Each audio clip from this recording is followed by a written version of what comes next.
you're a home buyer, somebody or a young person looking to buy a home, you need a bit of a reset.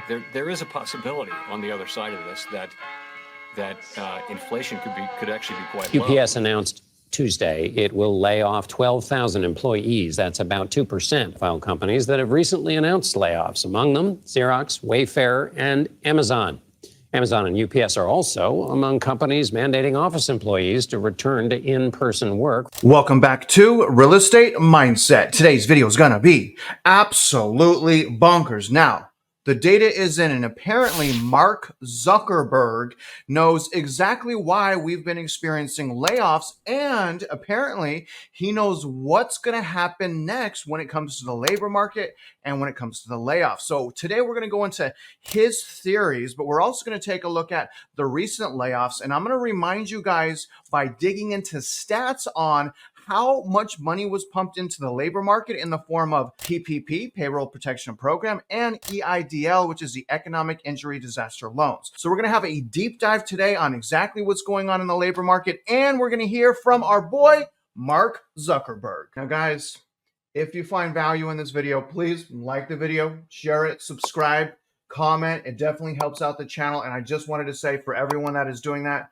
I really do appreciate that. I mean, I really do. I mean, I think about it all the time. I am so blessed with a community of people that are listening and learning from what I'm doing. And don't forget, guys, if you ever need a helping hand up, I have a free home buying course. If you want to learn how to buy real estate, if you're nervous or you want to work on your purchasing power, I made that for you guys. It's absolutely free. And also, big shout out to Jason Walter. If you guys are interested in being a YouTuber and content creator, hit up Jason. He has an editing company. He will take care of you. Now, other than that, guys, I hope you enjoy. We're going to start with a Business Insider article. And the article is titled, Mark Zuckerberg knows what's going to happen next with layoffs. Now, a couple bullet points. Mark Zuckerberg said that tech layoffs since the pandemic are due to multiple factors. The first wave was due to a course correction from pandemic era growth and overhiring. You know, as I read this, you guys, I was wondering to myself, if he has, all of this knowledge and he's so brilliant, then why did he hire the people that he recently laid off to begin with?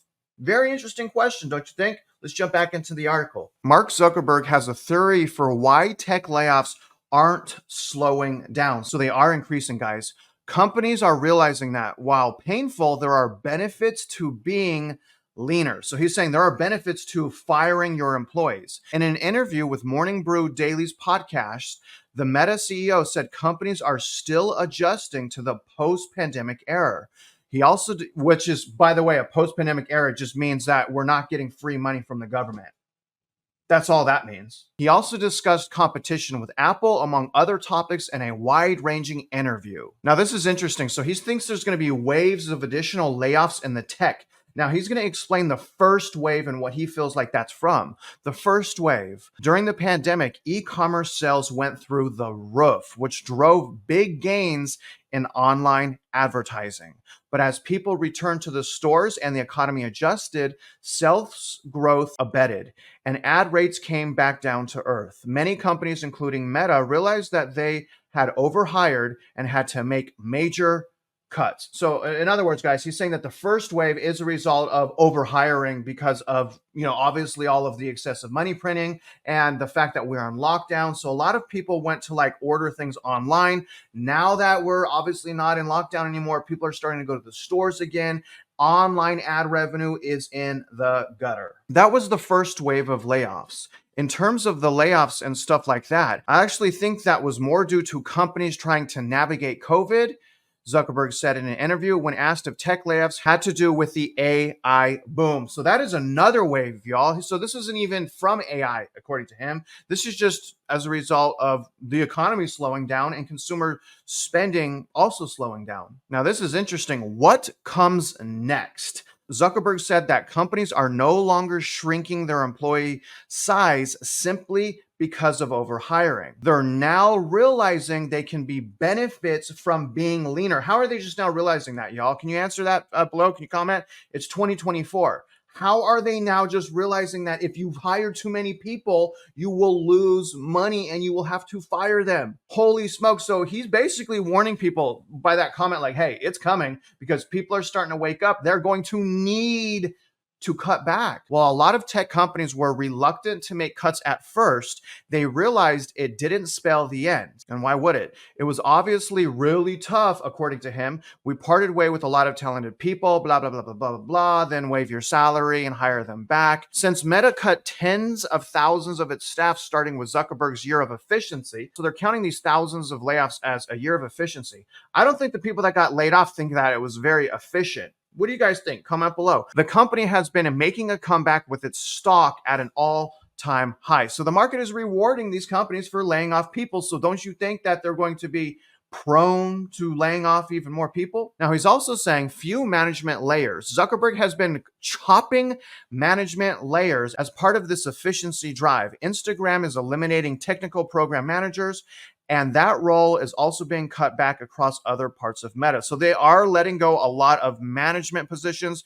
That's not necessarily a bad thing. So fast forward. So today, companies are still in the mode of thinking about efficiency. Zuckerberg said during the Morning Brew podcast, many are considering restructuring the company, flattening out management levels, and transitioning to a leaner model. Now that makes sense, right? I mean, think about this, guys. We've been in quantitative tightening for 2 years, and the unemployment rate is only 3.7%. So is the labor market like super healthy? No. But is it melted down? No, it hasn't melted down. And I'm going to tell you guys again, now I think the market's going to crash, okay? But when I look back as someone that went through the GFC, I lost my job, had a bankruptcy, had a foreclosure, had a repo, had a tax lien, there's no comparison. The job market during the GFC, guys, when we were in recession, remember that we're not in recession yet, but when we were in recession, no one could get a job. I couldn't even get a job at Walmart, and my resume was bang, and it was a really nice resume. So what I'm saying is, you know, do I have a crystal ball? Do I know for sure there's going to be a recession? No, but a lot of the data and historical precedent says we are absolutely going to have a recession, and what follows that is job loss. So if it's me, and actually what I'm doing right now is I'm watching how I'm spending my money right now while we still have a job market, right? We want to have money if we lose our job. If we're one of the 70% of Americans that are living paycheck to paycheck, if we lose just one payment, one payroll check, it could be the end, you guys. So stop spending your money. And that's to you, Les. I know you're going on those cruises. Stop going on those cruises. Start buying treasuries. Hypothetically, not financial advice, of course. Now, here's the thing, you guys. I think these layoffs are a result of quantitative tightening. Even though we have been in it 2 years and it doesn't seem like there's that many layoffs, remember, severance doesn't count as a layoff. So a lot of these people that are getting laid off are not even being counted as being laid off. And also, don't forget this, the overwhelming amount of PPP loans and EIDL loans that were pumped into the labor market through lockdowns. So the labor market has been propped up to withstand lockdowns. Don't forget that, you guys. Let's see how much money was pumped into the labor market, just to remind you. This is super crazy, you guys. So PPP loan forgiveness, there was 10.5, not $10.5 million, 10.5 million loans for a total of $755 billion forgiven. Just forgiven. That's just free money. So that's not even a loan. That is forgiven. Here you guys go, labor market. Here's $755 billion. You guys, that accumulated 86 million jobs. The number of jobs reported as retained by businesses who used PPP loans were forgiven. Y'all, 86 freaking million jobs that were created and were designed to make it through lockdowns. I think that there was a little bit too much money printing. Comment below if you think there was a little bit too much money printing. And on top of that, fraud. I mean, the PPP program, you guys, was just riddled with fraud, but that's not it. It's not just the PPP. Remember also the EIDL. Take a look. Some people have forgot just how much money they kicked into the EIDL. 4 million, not loans, 4 million hard-hit businesses were approved. So another 4 million loans, okay, for nearly $390 billion in COVID economic injury disaster loans, which means we have close to $1.2 trillion that was pumped into the labor market in the last 2 years. for 2020, 2021, a little bit into 2022. You guys, 1.2 trillion. So don't you think the labor market's propped up? But the thing is, guys, is this money is running out. We see that in the reverse repo market. But let's read a little bit about this just in case you don't know what the EIDL was. Through the life of the program, the SBA distributed approximately $390 billion to nearly 4 million small businesses. Now, this created 1.9 million jobs. So we got about 90 million jobs that were printed like from the money printing machines. They're talking about what, Biden wanted and things like that. We delivered on his vision by revamping the COVID EIDL program to extend the delivery of low interest, flexible loans to meet continued needs of small businesses. Basically, you guys, what this loan was is you were allowed to take a loan if you're a small business and your interest rate was 3.25%, 30-year fixed simple interest. 3.25%. Now, those loans will never go away. You can't bankrupt on those loans, but it's like, oh my God, right? That is a lot of money. They're never in the history of history could we borrow as a business for 3.25 30-year fixed. That's crazy. And they pumped billions, hundreds of billions of dollars. You guys, it's going to take, unfortunately, it's going to take more pain. It's going to take more pain. We got to burn that money. But the thing is, guys, is it is working. Just because we don't necessarily see it in all the numbers does not mean it's not working. Take a look at the list of the most recent tech company layoffs. Now, the interesting thing is this, instead of people like working for Grubhub, there's a lot of people that are trying to become self-employed to probably try to get ahead of this. And I'm going to tell you guys, being self-employed during a recession could be a great thing so long as you pick the right job. Because when recession hits, discretionary spending cuts out, right? It stops significantly. So depending on what it is, you can make actually a lot of money. Take a look at this article, actually. I was very impressed. The tech sector continues to undergo a mass layoffs. Here's how to jump into entrepreneurship. Now, this is what's interesting about this, you guys, and I'll read this here. I'm going to read a couple things here. It's been a brutal 2 years for employees in the tech sector, which has shed more than 450,000 jobs. And remember, you guys, that's not all reported in the unemployment number because of those 450,000 jobs, a significant amount of those are on severance. If you're on severance, you are not counted in the unemployment numbers. Now, this also includes 38,000 layoffs at nearly 150 companies in the first 6 weeks. Whoa. Okay, so the first month and a half of this year, is this right, you guys? Is this right? No. Okay, so for the first 6 months, for the first 6 weeks of this year, I think there's only 38,000 layoffs, not the 450,000. Anyways, let's read this right here. A stunning, and this is where I'm really proud of people, and you guys could do the same thing. This will be linked in my description. This goes in like a whole plan on how to be self-employed, but a stunning 5.5 million Americans filed applications to start new businesses in 2023, the strongest year on record and the third consecutive year of historic small business growth, probably because of the PPP and the EIDL, according to a January report from Small Business Administration. New ventures span every sector from tech startups to professional services and retail. Honestly, I'm kind of proud to see that. I would rather see someone get an SBA loan than a school loan, if you know what I mean. It's basically the same thing, except obviously SBA has a higher interest. But you guys, I'm proud to read that headline. It's people being independent. It's people trying to empower themselves. But I will warn you on this. Remember, when it comes to